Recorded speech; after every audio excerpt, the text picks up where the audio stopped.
شروع اللہ کے بابرکت نام سے جو بڑا مہربان نہایت رحم والا ہے۔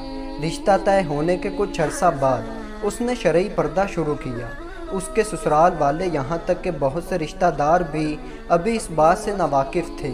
ماں کو پریشان دیکھ کر اس نے وجہ پوچھی، امی آپ کیوں پریشان ہیں؟ ماں نے اس کے چہرے کو اپنے دونوں ہاتھوں میں لے لیا اور اس کا ماتھا چوما اور پیار بھرے اداس لہجے میں بولی، کیا تم اپنی شادی والے دن بھی شرعی پردہ کرو گی؟ جی امی، اس نے پورے اعتماد کے ساتھ جواب دیا۔ ماں، مگر بیٹی، امی میں نے اپنے رب کی رضا کی خاطر ایک فیصلہ لیا ہے اور مجھے یقین ہے کہ وہ مجھے تنہا نہیں چھوڑے گا۔ میں شادی والے دن پورے پردے میں رہوں گی، نقاب کروں گی اور گھونگھٹ نکال کر بیٹھوں گی، کسی کو اپنا چہرہ نہیں دکھاؤں گی، کوئی تصویر بھی نہیں بنائے گا اور نہ ہی کوئی میری ویڈیو بنائے گا اور کوئی رسمیں بھی نہیں ہوں گی۔ ماں نے کہا، یہ کیسی خواہش ہے بیٹا؟ تمہارے سسرال والے ماڈرن ہیں، اتنے امیر ہیں، کیسے وہ یہ مانیں گے؟ لڑکی نے کہا، اگر وہ مان جائیں تو ٹھیک ہے، ورنہ میری طرف سے انکار ہے۔ میں کسی ایسے شخص کے ساتھ جانے کو تیار نہیں جو مجھے سب کے سامنے سجا کر گھنٹوں بٹھائے، سب کے ساتھ تصویریں بنوانے کو کہے۔ میرے لیے وہ اور ان کی عزت اہم ہے، تو انہیں بھی تو میرا اور میری عزت کا خیال رکھنا چاہیے۔ یہ ہم دونوں کا حق بھی ہے اور فرض بھی۔ ماں، مگر بیٹی ایسا کیسے ہو سکتا ہے؟ تمہارے سسرال والے کیا کہیں گے؟ لوگ کیا کہیں گے؟ خاندان والے کتنی باتیں بنائیں گے؟ لڑکی نے کہا، مگر امی مجھے یہ سب نہیں پسند، آپ تو جانتی ہیں اچھی طرح، مجھے کسی کی شادی پہ جانا بھی اسی لیے اچھا نہیں لگتا۔ ماں بیٹی کی باتیں سن کر خاموش ہو جاتی ہے۔ آخر کار یہ بات پہلے اس کے والد، پھر اس کے سسرال اور اس کے ہونے والے شوہر تک پہنچتی ہے۔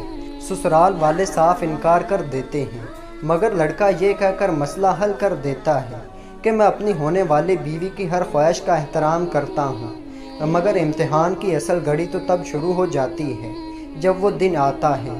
آخر کار وہ دن آ گیا۔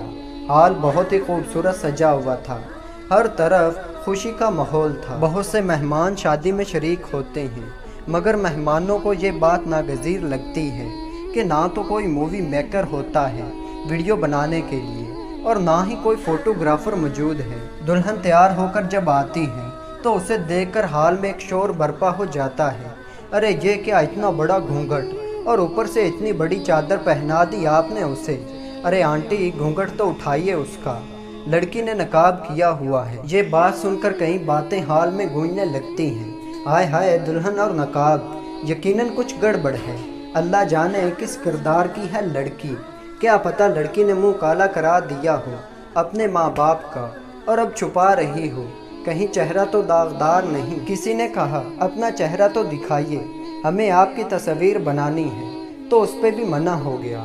لوگوں کا شک یقین میں بدلتا گیا، نہ جانے ایسی کتنی باتیں اسے اور اس کی فیملی کو اور اس کے سسرالیوں کو سننی پڑی۔ نکاح کی رسم ہوئی، نکاح ہو گیا، اس کے علاوہ اور کوئی رسم نہ ہوئی، نہ ہی دلہا اندر آیا۔ اس کی ماں اور اس کی ساس نے کئی بار آ کے کہا، بیٹا نقاب اتار دو، اب تو نکاح بھی ہو گیا ہے، لوگ طرح طرح کی باتیں کر رہے ہیں۔ دلہن نے کہا، کوئی بات نہیں امی، لوگ تو باتیں بناتے ہیں، جب میرے شوہر نے اجازت دی ہے تو پھر مجھے کسی کی پرواہ نہیں امی، آپ پریشان نہ ہوں۔ مگر وہ ماں تھی، کیسے پریشان نہ ہوتی؟ سب لوگ اس کے پاک دامن اور پاکیزہ بیٹی پر جملے کس رہے تھے، اس کے کردار پر کیچڑ اچھال رہے تھے، مگر پھر بھی وہ دل پر پتھر رکھ کر سب چپ چاپ سنتی رہی اور سب کو بتاتی رہی، میری بیٹی کی یہ خواہش تھی، اور پھر اس کے شوہر کو بھی کوئی اعتراض نہ ہوا، تو پھر کیا ہوا؟ اس میں غلط ہی کیا ہے؟ پھر اس کی رخصتی ہو جاتی ہے اور آج بھی وہ دونوں خاندان بہت خوش ہیں، اور وہ لڑکی آج بھی کہیں جاتی ہے تو پورے پردے میں جاتی ہے تاکہ اس کے شوہر کے علاوہ اسے اور کوئی نہ دیکھ سکے۔ دوستو، آپ سب سے بھی میری یہ گزارش ہے کہ خدا را کسی پر انگلی اٹھانے کی بجائے حق بات پہ اس کا ساتھ دیا کریں۔ یہ کوئی اتنی بڑی بات نہیں کہ آپ اس سے کسی کی زندگی ہی برباد کرنے کا فیصلہ سنا دیں۔ پردہ کرنا اور پردے میں رہنا اسلام میں بھی اس کا حکم ہے، تو پھر ہم لوگ کیوں اپنی چھوٹی سوچ سے کسی کا دل اور زندگی خراب کر دیتے ہیں؟ اللہ ہم سب کو ایمان والی زندگی گزارنے کی ہدایت دے، کامیابی والی زندگی دے، عزت خوشی والی زندگی دے، آمین یا رب العالمین۔